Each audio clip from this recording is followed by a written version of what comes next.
So when you have a patient come see you,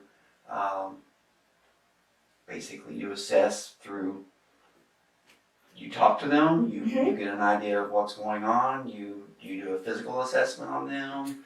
How does that work? So it's some of all those things. Okay. Someone will call or come in for a specific reason. For example, so let's say they've had a car accident. So they have back, neck, and shoulder pain. So I'm going to do sort of a physical assessment, just what the body looks like. We don't do palpation, but we'll look at the body. We will listen to the pulses.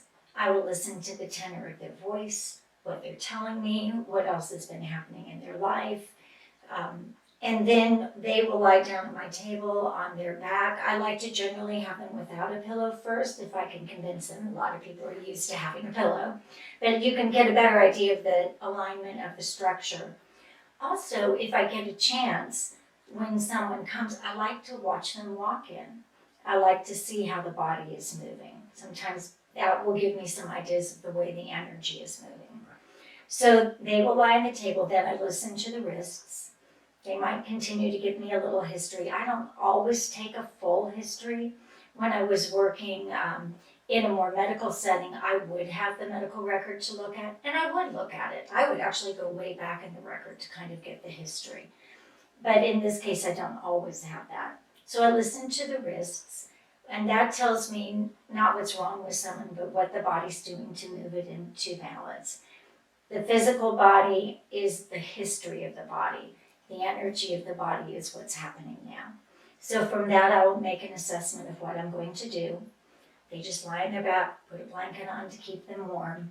And then I just apply light touch on the body, both hands, just like putting one hand on top of the other. That's the weighting of it. There's no rubbing, no manipulation, no pressure. And it's in specific locations on the body. We call them safety energy locks. So Western medicine will call them trigger points. They're areas that we tend to touch and rub, lots of joint areas. We also hold the fingers, the toes, the spine, depending on what we're working on. And as I work, it's kind of like watching ice melt. I just sit with my hands very quietly in a place, and I'm listening with my fingertips, the most sensitive part of your hand. And from that, I can feel a pulsation, not always aligned with the heartbeat pulse. It can be varied between two hands.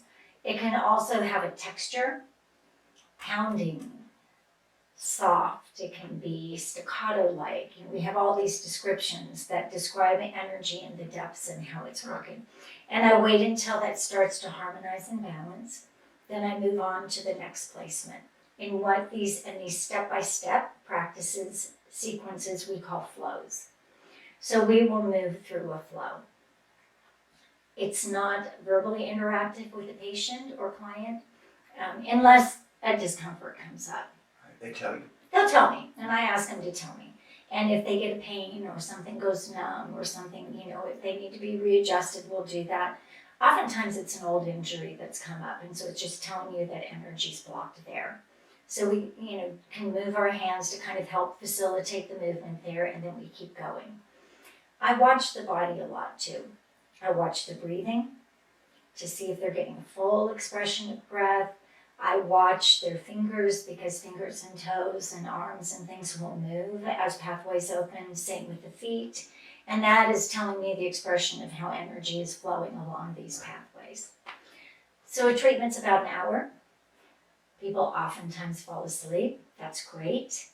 I wake them up when we're finished. But then when we're done, since this is a circulation, like your blood, like your lymph, like your lungs expression in and out of the body, it has a cycle. So there are different cycles, 8 hours, 12 hours, 24 hours. I always ask people before they decide, especially the first time, see how you feel tonight. See how you feel tomorrow as this works through its system. And I think people have a really deep knowing as to whether Jin Shin Jyutsu is something that they want to pursue and are interested in. I don't necessarily always prescribe. The only time I prescribe a certain number of sessions if people are receiving chemotherapy, radiation, or they've had surgery.